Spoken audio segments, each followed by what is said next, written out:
Je vais essayer d'être bref, mais je ne vous promets rien. Je commence à vous emmener à Beyrouth le 2 février 1983.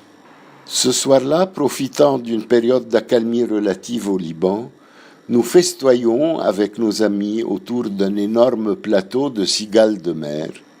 Mais qu'est-ce que Malek a à voir là-dedans, vous allez voir. Le dîner était copieusement arrosé de petits chablis payés par mes correspondances de guerre pour des journaux français. La soirée s'est prolongée tard dans la nuit, mais ce n'était pas grave.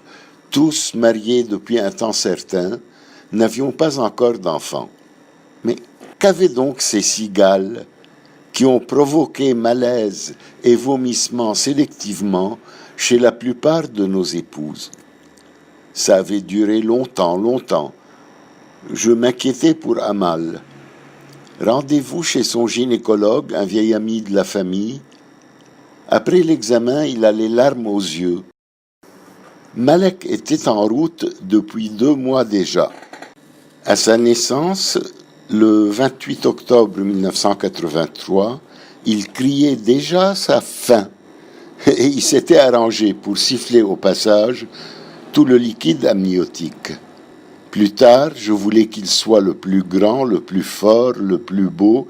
Bref, entre ses repas, je lui concoctais les meilleurs cocktails de jus de fruits. Sa courbe de croissance devenait exponentielle et ça n'a pas arrêté depuis. Et précoce avec ça. À 12 mois seulement, il perd sa première dent de lait quand il tombe en courant empressé vers le gâteau que sa maman lui avait préparé. Mais quel joyeux caractère! Jamais en pleurs, il traîne son jeune frère un soir devant le miroir pour l'entraîner aux mimiques et aux vocalises les plus propres à nous impressionner. Plus tard, à sa première année de maternelle, c'est un enfant modèle, enthousiaste, attentif. À la rentrée suivante, Majed, son jeune frère, refuse d'aller au jardin d'enfants. Malek le persuade que c'est super et que lui s'est beaucoup amusé. C'est ton tour maintenant. Moi, j'ai fini l'école. En 1989, nouvel exode forcé.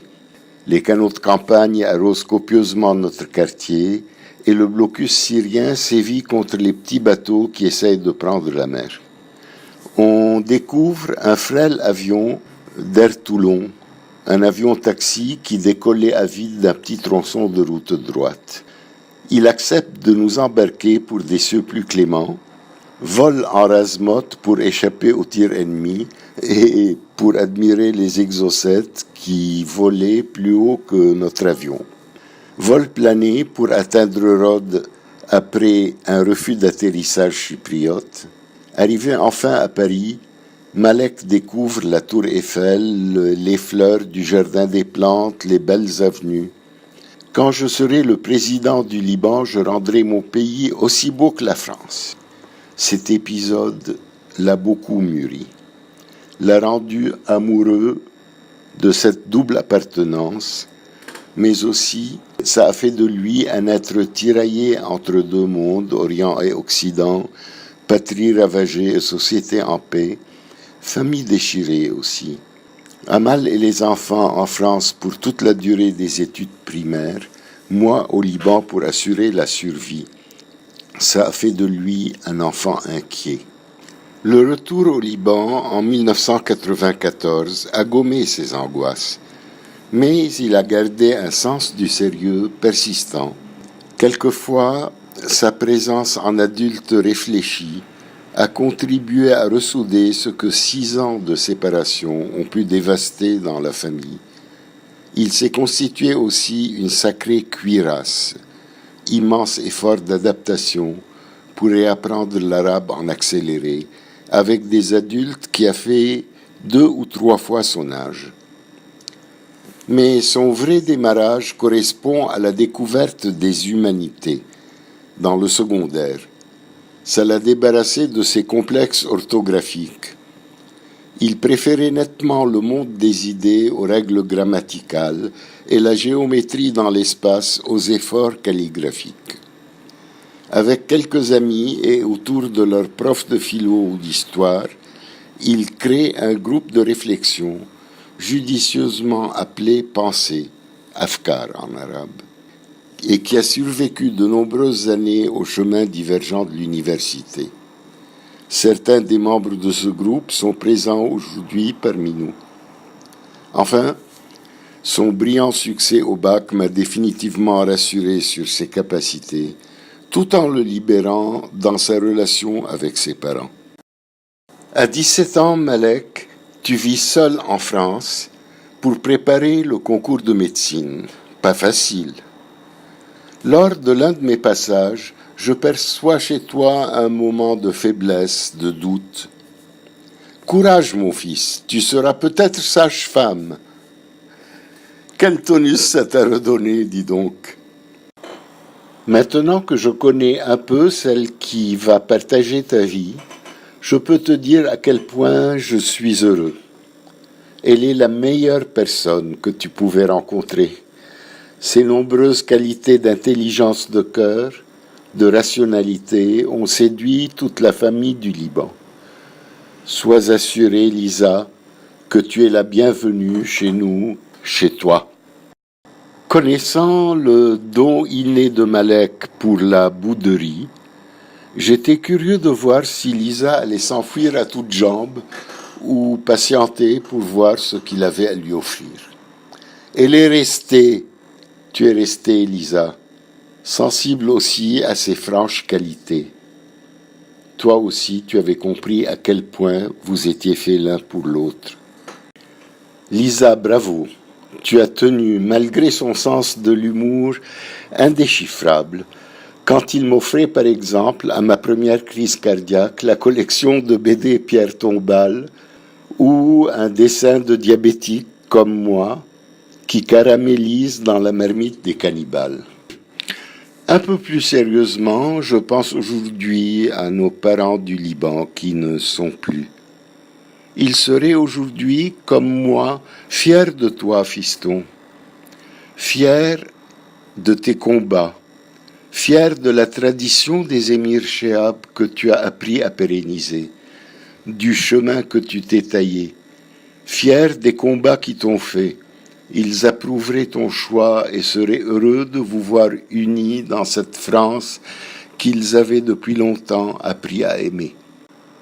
Malek, ne renie jamais tes origines. C'est là que tu puiseras ta force et ta fierté.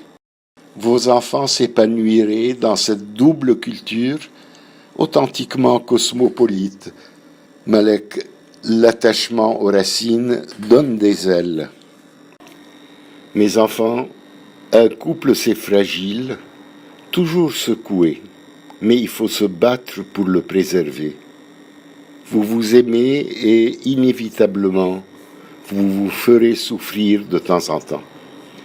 Être différent exige d'accepter l'autre tel qu'il est, de s'adapter au meilleur de lui, de connaître son mode d'emploi, de faire sans se lasser des concessions, d'aller surtout au-delà du rationnel.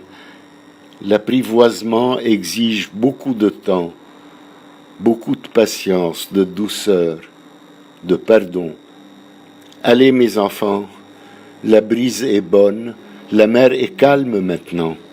Consolidez-vous l'un l'autre pour affronter ensemble la vie et que mon Dieu vous protège. Lisa et Malek, je vous aime.